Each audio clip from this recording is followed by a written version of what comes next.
कर्म म्हणजे काय? पंचकर्म म्हणजे आयुर्वेदातली एक शुद्धीकरण प्रक्रिया. त्याला डिटॉक्सिफिकेशन असे पण म्हणतात. पंच म्हणजे 5 आणि कर्म म्हणजे प्रक्रिया, 5 प्रोसेसेस. शरीरातली दोष संतुलित करण्यासाठी 5 मुख्य उपचार पद्धती आहेत. त्यात ते वमन, विरेचन, बस्ती, नस्य, रक्तमोक्षण इत्यादी आहेत. पंचकर्म केल्याने काय फायदे होतात?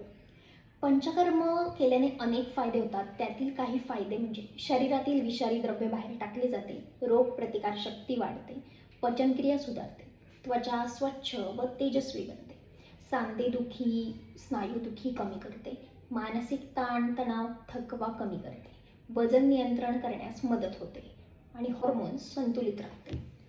पंचकर्म कोणकोणत्या आजारात उपयोगी आहेत? पंचकर्म अनेक आजारांमध्ये उपयोगी आहे. त्यातील काही आजार म्हणजे सांधेदुखी, गुडघेदुखी, संधिवात, पाठदुखी, सायटिका, त्वचारोग, ॲसिडिटी, मलावरोध, पचनाचे विकार, अनियंत्रित रक्तदाब, मधुमेह, लठ्ठपणा, मायग्रेन, डोकेदुखी, केस गळणे, PCOD, अनियमित पाळी, ताणतणाव, अनिद्रा अशा अनेक आजारांमध्ये पंचकर्म उपयोगी आहे.